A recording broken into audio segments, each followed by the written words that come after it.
Before I learned how to start drawing faces, I learned how to draw the eyes, nose, mouth, and ears. So by the time I got around to drawing a complete portrait, it didn't look like Sloth from the Goonies or that dude that crashed into some toxic waste in RoboCop.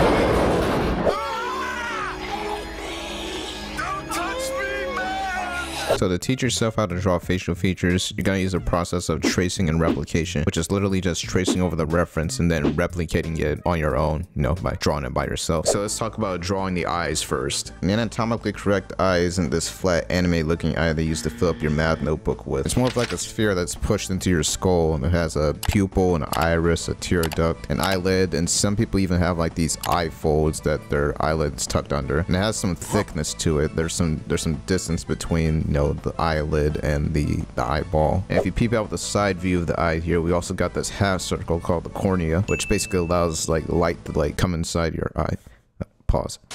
To practice this, we're going to trace a sphere over our reference to represent the eyeball, and then a little triangle to represent the tear duct. Next, we draw in a few lines to represent the eyelids, the fold at the top of the eye that the eyelids tucked underneath, as well as the shape to show the part of the eyeball that's exposed. Next, we're going to draw the pupil and the iris, as well as that thickness that I was talking about earlier, that thickness between the eyeball and the eyelid. Next, I drew in like a shape that surrounded the eyelashes on the reference and then filled it up with curved lines to represent the individual lashes themselves. Now it's just time to replicate it. I draw in a sphere for the eyeball, the iris, the pupil, the shape for the eyeball that's being exposed, the eyelids, and then the eyelashes, as well as the tear duct. Okay, next up is the mouth. At the top of the mouth, we got the filtrule, this little yellow area right here, and that connects to the bottom part of your nose. Then we have the tubercle, which is like a little circle that, you know, pokes out in the middle of your upper lip. Upper lip is in red, the lower lip is in blue, and then the bottom of the mouth kind of goes in and connects to the chin, and I just drew in like a little shadow shape to represent that. If you take a look at the side of the mouth, you can observe the different angle changes. These are helpful for determining like where light hits and where like shadow hits and whatnot. Now remember, we want our drawings to look 3D. We don't want them to be flat at all. So imagine the mouth wrapping around this sphere shape or this barrel type of shape. Alright, I'm going to start off by drawing a sphere around the mouth, and the top part of it is going to be right below the nose, and the bottom part is going to be right above the chin here. Next, I just trace in some shapes for the filtrule, the tubercle, the upper lip,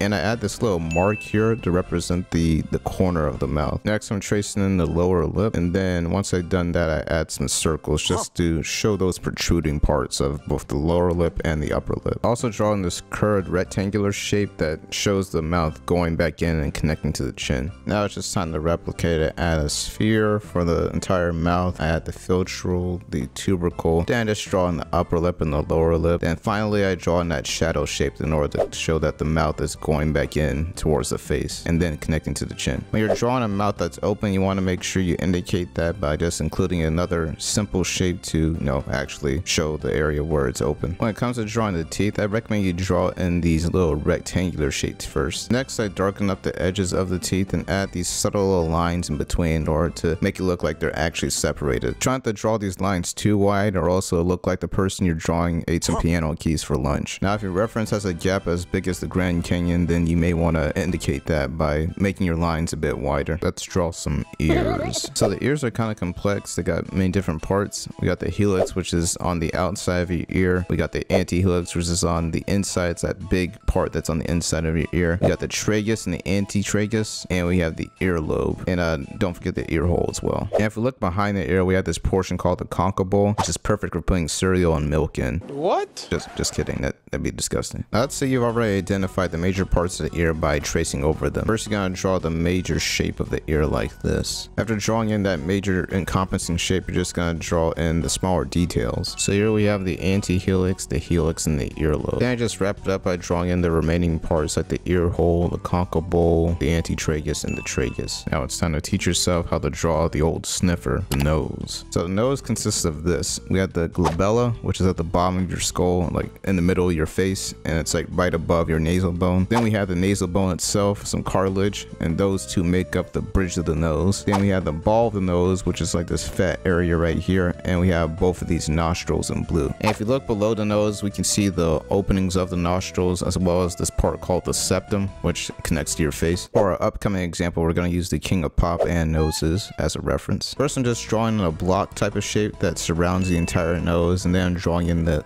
glabella at the top. Next, I'm sketching in the bridge of the nose, which consists of the nasal bone and the cartilage, and then the ball of the nose and the septum below. And lastly, I'm just adding the nostrils like this. Now it's time for some good old replication. I start off by drawing the big shape of the nose, adding that nasal bone, the cartilage, the ball of the nose, and the septum below, and then the nostrils and the opening of the nostrils as well. And then I top it off with the glabella at the top. It's so hard to say. Okay, so now that we've done all that, like, what's the next step? They may want to slap all those facial features onto your own original character. So I recommend you check out this video on drawing a fully fledged figure. And I'm gonna be dropping another video about drawing faces next week, so stay tuned for that. So I hope you enjoyed this vid and I hope you learned something. Not a damn thing!